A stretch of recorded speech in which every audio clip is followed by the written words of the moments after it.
I think it is the general assumption that you all have said that our systems can be invaded that has the American people, we as policymakers concerned, but the average American concerned that there is no privacy anymore. General, do you think in the report next week that you all will ascribe a motivation to Putin for the election attempt?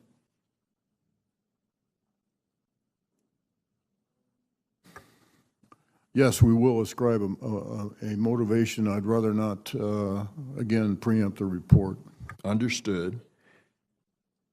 Well, then will you discuss after the report what is sufficient in the future to impose enough cost to make them stop this kind of activity?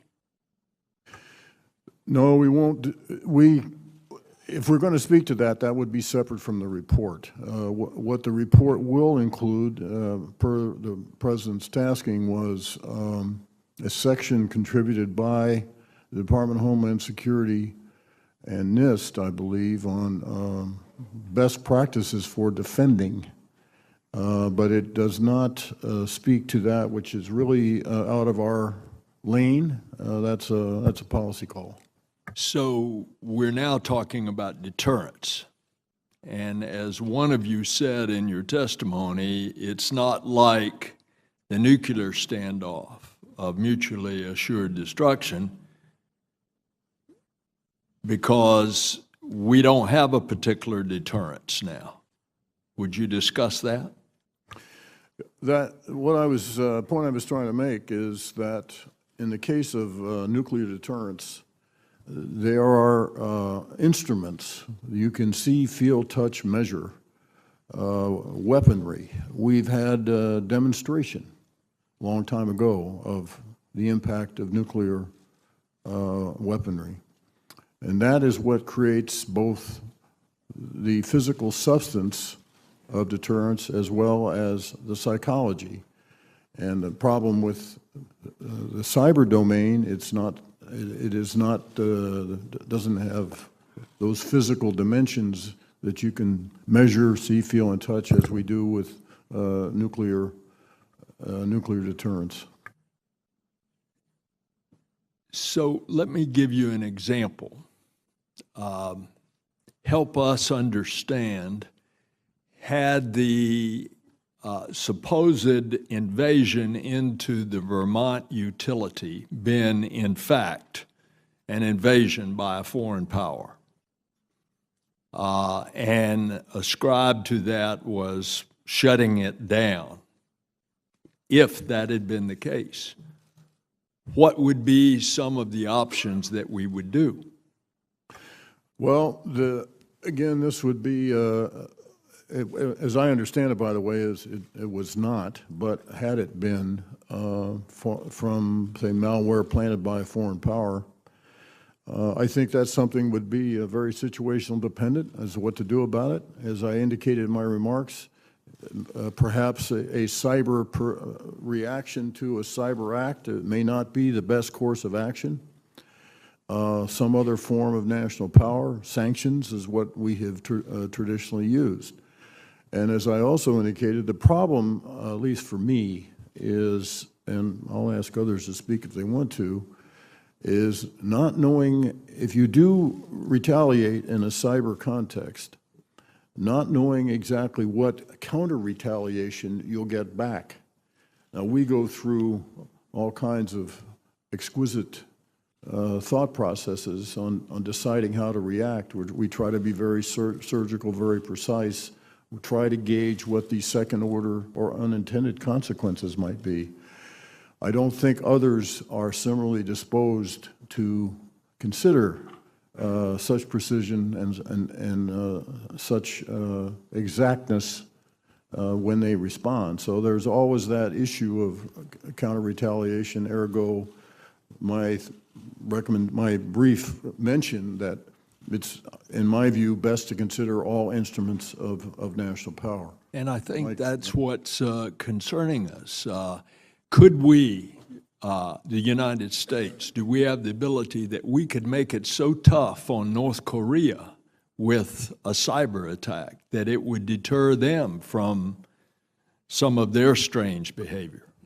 Not necessarily via a direct cyber reaction, given the difficulty of gaining access to their cyber networks. Thank you. Director Clapper, you're pretty far along on the report that will be released next week, obviously.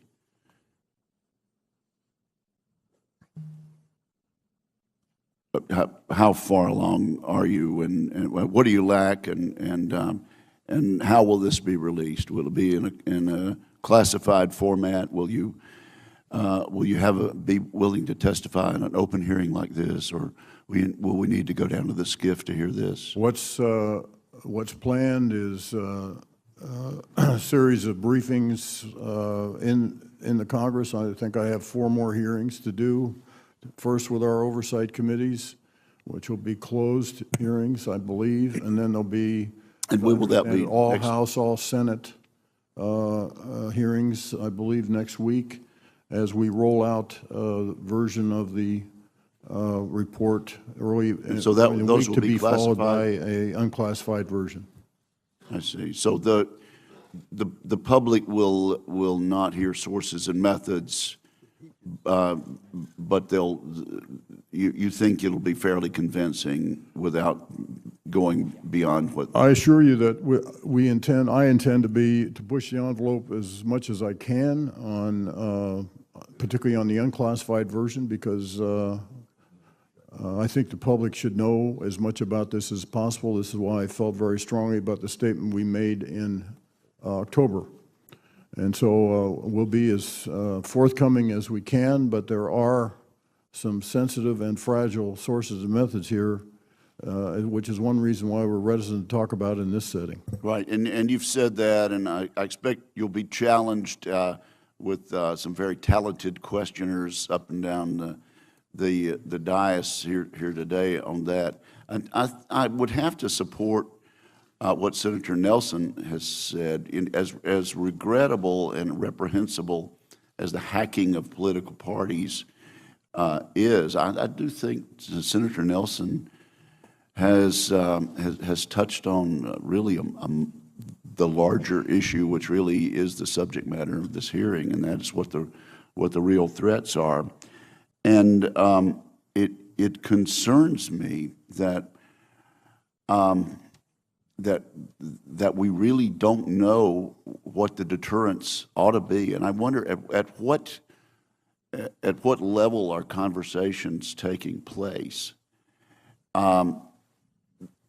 within the administration or within the intelligence community about what is appropriate in terms of a response. You mentioned countering cyber with cyber is not necessarily the number one solution. Secretary Littré mentioned that we should impose costs, and perhaps after you answer, I can ask him to expound on that also. Well, we have had many discussions in the White House Situation Room at Deputies Committee, Principals Committee, and NSC meetings about what to do when we have these attacks. I think the Sony attack by the North Koreans is a case in point. And there you get into the complexities of, if you launch a counter cyber attack, and you're, I have to be careful here, but you have to use some other nation's infrastructure in order to mount that attack. And well, that gets into, as I've learned, the complex legal issues involving international law.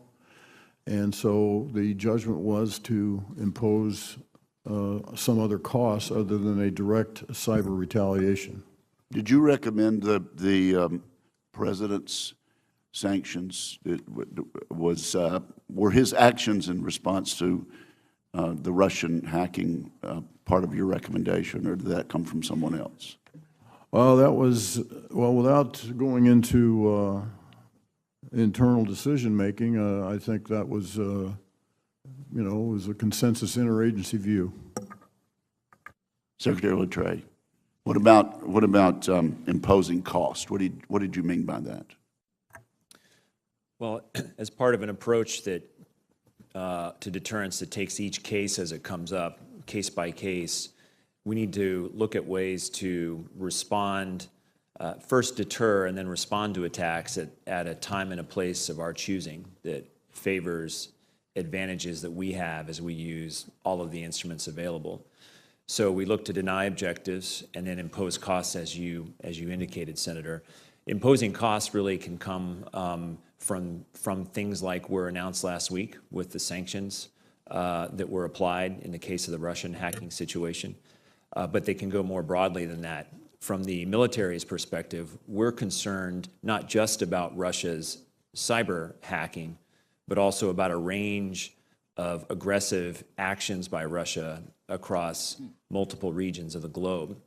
And so we look to impose costs on Russia by a range of measures across multiple regions in partnership with our allies through NATO, where we can, to push back on Russian actions and deter future aggressive actions. So that's a bit of what we mean by imposing costs here. Thank you. It seems that every attack is handled on a case-by-case basis, and that's not a strategy.